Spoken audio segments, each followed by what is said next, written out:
Hello everyone, इस video में मैं एपिडेमिक इन्वेस्टिगेशन कैसे करते हैं, कौन करता है और what are the various steps, किन स्टेप्स में किया जाता है, ये कंटेंट कवर करूँगी। Before conducting an epidemic investigation there should be a preparatory work. Epidemic अगर कहीं पे हुआ है तो उसके लिए एक टीम का गठन करना पड़ता है जो एपिडेमिक इन्वेस्टिगेशन को कंडक्ट करेगी। उसको रैपिड रिस्पॉन्स टीम कहते हैं। और कौन कौन इस टीम का पार्ट होता है? एक पैथोलॉजिस्ट होता है इसमें, to confirm the lab test and diagnosis regarding the whatever the disease जिसके लिए एपिडेमिक हुआ है। पब्लिक हेल्थ एक्सपर्ट यानी कि कम्युनिटी मेडिसिन या पब्लिक हेल्थ का एक एक्सपर्ट होता है। एक मेडिसिन या फिजिशियन जो भी केस है उनको डायग्नोस और ट्रीटमेंट करने के लिए। एपिडेमियोलॉजिस्ट डिफरेंट एपिडेमियोलॉजिकल इंफॉर्मेशन जो एपिडेमिक की हुई मिली होती है उसके regarding data and curve plot करने के लिए one epidemiologist is needed. Both public health expert and epidemiologist can do this work. So this is the team required to carry the epidemic investigation, and this comes under the preparatory work, field work for the epidemic investigation.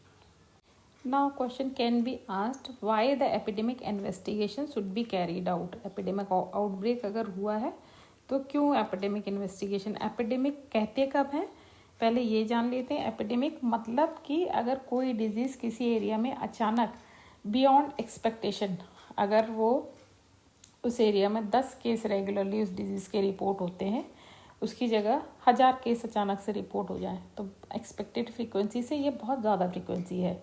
बहुत ज़्यादा case report होना expected frequency से ज़्यादा अचानक से report होना epidemic कहलाती है इन a given geographical area.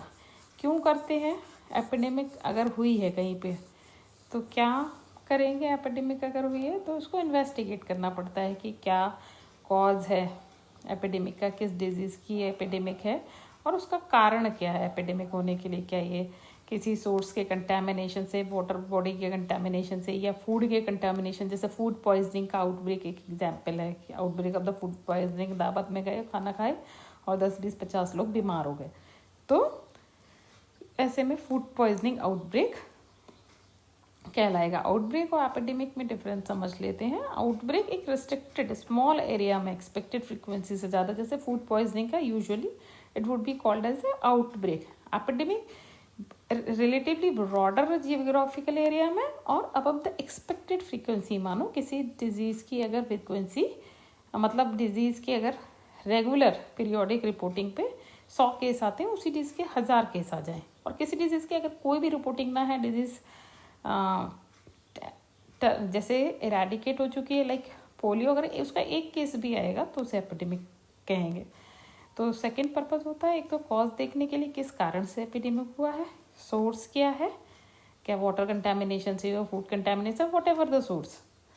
Risk assessment, जो भी एपिडेमिक में केसेस हैं उनको कितना रिस्क है और इसके फैलने के कितने चांसेस हैं, इस सब चीज़ों का असेसमेंट रिस्क असेसमेंट कहलाता है। और to implement, to identify the control measures, कैसे कंट्रोल करेंगे हम इसको, कैसे प्रिवेंट करेंगे, ये सारे मेजर्स जानने के लिए और प्लान करने के लिए एपिडेमिक इन्वेस्टिगेशन करना ज़रूरी है। In nutshell, cause identification, source identification, risk assessment and preventive measure, ये जानने के लिए एपिडेमिक इन्वेस्टिगेशन की जाती है। नाउ 10 स्टेप में एपिडेमिक का इन्वेस्टिगेशन करते हैं। एक एक करके हर स्टेप्स को देख लेते हैं। पहला जो स्टेप होता है वो वेरीफाई द डायग्नोसिस। जिस कारण, जिस वजह से एपिडेमिक हुई है उसको कंफर्म करना। कैसे कंफर्म करेंगे? डायग्नोसिस कैसे कंफर्म करेंगे? इधर केस की क्लिनिकल लैब टेस्टिंग या रिपोर्टिंग, जो भी केस वहाँ पे एरिया में रिपोर्ट हो रहे हैं, लैब इन्वेस्टिगेशन, कोई नए टेस्ट पे नहीं, एक रिलायबल पुराने चले आ रहे टेस्ट पे ही बिलीव करेंगे। केस कंफर्मेशन और clinical sign and symptom as well as lab diagnosis से कंफर्म करके verification of the diagnosis of epidemic करा जाता है कि हाँ it's an epidemic and this particular epidemic of this particular disease जिसका कंफर्मेशन हुआ है. So first step is the verification of the diagnosis, usually done by the lab confirmation. Second step is the existence of an epidemic, कि जो disease के cases report हो रहे हैं particular area में वो एपिडेमिक है भी कि नहीं, मतलब आउटब्रेक है भी कि नहीं है. एक या दो केस है, क्लियर कट कैसे पता चलेगा कि इट इज़ एन आउटब्रेक और नॉट. आउटब्रेक है कि नहीं कैसे पता चलेगा? प्रीवियस डाटा या प्रीवियस रिपोर्ट्स देख के, उस साल का या उस महीने का या उस पॉइंट का प्रीवियस डाटा देखेंगे प्रीवियसली या कंटिन्यूसली प्रीवियस रिपोर्ट में. अगर सपोज किसी डिजीज़ के 10 केस या फॉर एग्जांपल 10 या 20 जितने भी केस आ रहे होते हैं उसके कंपैरिजन में अगर बहुत ज़्यादा आए तो मीन्स आउटब्रेक है. ये नंबर से प्रीवियस रिकॉर्ड और प्रीवियस क्लिनिक हॉस्पिटल रिकॉर्ड ही ले सकते हैं, प्रीवियस डाटा रिपोर्ट्स ले सकते हैं, प्रीवियस रिपोर्ट्स ले सकते हैं, तो उनके डाटा से कंफर्म करते हैं. क्लियर कट एक्सपेक्टेंसी से एक्सेस आउटब्रेक कहलाता है. थर्ड स्टेप होता है to create a case definition. जहाँ पे भी एपिडेमिक हो रही है, जो भी केसेस रिपोर्ट हो रहे हैं, तो एक क्लियर कट केस, बिल्कुल clear cut criteria wise case definition होनी चाहिए कि इस एज ग्रुप में अगर ये सिम्टम के इतने इतने केस रिपोर्ट हो रहे हैं then they will be counted as case of this particular disease, और उसकी केस डेफिनेशन क्लियर होनी चाहिए. रिगार्डिंग द क्लिनिकल फीचर्स कि किन किन को इंक्लूड करेंगे, और रिगार्डिंग द एपिडेमोलॉजिकल फाइंडिंग्स, दोनों को मिला के एक केस डेफिनेशन की, किस एज के, किस सेक्स के, और इस क्लिनिकल फीचर्स के साथ पर्सन अगर रिपोर्ट करेगा तो ये पर्टिकुलर डिजीज़ के केस में आएगा. तो एक केस डेफिनेशन क्रिएट करना is the third step of the epidemic investigation. The fourth step of the epidemic investigation is the find the case, line listing of the cases. Line listing का मतलब क्या होता है? जैसा कि इसमें एक टेबल दिखाया गया, line list this is basically a table that contains the information of each case in the outbreak regarding sociodemographic variable, clinical variable and epidemiological. Sociodemographic मतलब एज, सेक्स, रेजिडेंस, कहाँ का निवासी है. एपिडेमोलॉजिकल फीचर्स मतलब कितने time, किस date पे, कहाँ से कहाँ तक कितने केस रिपोर्ट हुए. और क्लिनिकल मतलब सिम्टम्स क्या थे, उस डिजीज़ का इंक्यूबेशन पीरियड क्या है, और सिम्टम क्या है, सिम्टम का सीक्वेंस क्या है, पहले सिम्टम कौन सा है, फिर उसके बाद कौन सा है. इस तरीके से क्लिनिकल क्राइटेरिया एंड ड्यूरेशन, कितने समय तक केस रहता है, कितने समय के बाद ठीक हो जाता है, कन्वालेसेंट पीरियड क्या है, इंक्यूबेशन पीरियड क्या है, क्लिनिकल फीचर का ड्यूरेशन, ये सारी चीज़ें एक केस शीट में टेबल के फॉर्म में रिप्रेजेंट करने को लाइन लिस्टिंग कहते हैं, जैसा कि इसमें टेबल में दिख रहा है. जो पांचवा स्टेप होता है, fifth step of the epidemic investigation is to perform descriptive epidemiology. क्या मतलब होता है? डिस्क्रिप्टिव एपिडेमोलॉजी मतलब टाइम, प्लेस और पर्सन के रिगार्डिंग केसेस की डिटेल नोट करना. जो भी टीम जाती है वो ये डिटेल नोट करती है. सोशियोडेमोग्राफी किस एज ग्रुप को इफेक्ट कर रहा है, किस सेक्स को, किस रेस को, क्या ऑक्यूपेशन है जिसको इफेक्ट किया है, एक्सपोजर का ड्यूरेशन कितना है, कितने टाइम तक सोर्स से एक्सपोजर हुआ है, और पूलिंग ऑफ द केस कहाँ है. ये सारे इंफॉर्मेशन सोशियोडेमोग्राफिक पर्टिकुलर्स, जैसा कि पिक्चर में दिखाया गया है, व्यक्ति के बारे में detail, ethnicity, occupational, medical status, ये उस व्यक्ति विशेष के बारे में डिटेल को सोशियोडेमोग्राफिक कैरेक्टरिस्टिक्स कहते हैं. ये डिस्क्रिप्टिव एपिडेमियोलॉजी का पार्ट होता है. किस जगह से केस ज़्यादा रिपोर्ट हो रहे हैं, कहाँ, एक स्पॉट मैप बना लेते हैं पर्टिकुलर एरिया में, जहाँ जहाँ पे क्लस्टरिंग ऑफ द केसेस या pooling of the cases area wise, जैसे कि इसमें मैप में दिखाया है एक सिमिलर फिगर में कि कहाँ किन किन घरों में इन्वॉल्वमेंट है, और मैपिंग कर लेते हैं. प्लेस आइडेंटिफाई करना, it's a part of descriptive epidemiology of the epidemic investigation. Now अब डिस्क्रिप्टिव एपिडेमियोलॉजी के साथ का टाइम, प्लेस, पर्सन के संबंध में केस की जानकारी कलेक्ट करने के बाद क्या करते हैं? एपिडेमिक कर्व प्लॉट करना कि what is the sequence of the events happening during the period. कब से कब तक कितने कितने केस कैसे रिपोर्ट हुए, कैसे केस का इंक्रीज हुए और कैसे डिमिनिश हुए. एपिडेमिक मतलब कैसे बढ़ती है, टोटल टाइम लाइन के साथ उसका चार्ट बनाना एपिडेमिक कर्व कहलाता है। एपिडेमिक भी डिफरेंट टाइप्स की होती हैं। इस एपिडेमिक को कर्व बनाने के बाद उस चीज़ को इंटरप्रेट किया जाता है कि किस टाइप की single source single exposure epidemic है या मल्टीपल एक्सपोजर, वो एपिडेमिक कर्व के बाद। और सिंगल पीक है, जैसे कि इसमें डायग्राम दिखाया उसमें सिंगल पीक है, बीच में पीक आती है मई से जून के बीच में। तो किस तरीके की एपिडेमिक है ये कर्व से पता चलता है और कर्व प्लॉट करते हैं। एपिडेमिक कर्व से various information regarding epidemic draw करी जा सकती हैं कि किस समय केसेस बढ़ रहे हैं, ड्यूरेशन कितने ड्यूरेशन तक, इंक्यूबेशन पीरियड कितना था, कब एपिडेमिक कितने समय तक रही, फिर कैसे फॉल ऑफ हुई, is it a rapid fall और धीरे धीरे ग्रेजुअली फॉल। ये सारे इंटरप्रिटेशन एपिडेमिक कर्व से किए जा सकते हैं और कर्व डिफरेंट तरीके के होते हैं। I will cover that in a different lecture. So in the fifth step is very important. It is about the descriptive epidemiology. In nutshell, we can summarize the fifth step by identification of the data regarding the place where the cases are happening.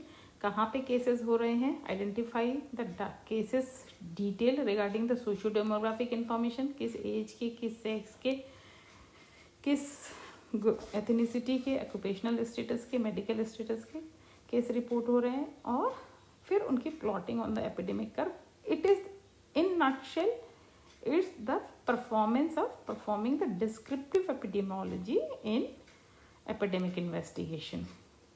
Sixth step of the epidemic investigation is to find out who is at risk. Identify the susceptible, because susceptible identify करना, कौन susceptible है, कौन further infect हो सकता है epidemic के control measure के लिए, दिस इज़ वेरी इंपॉर्टेंट।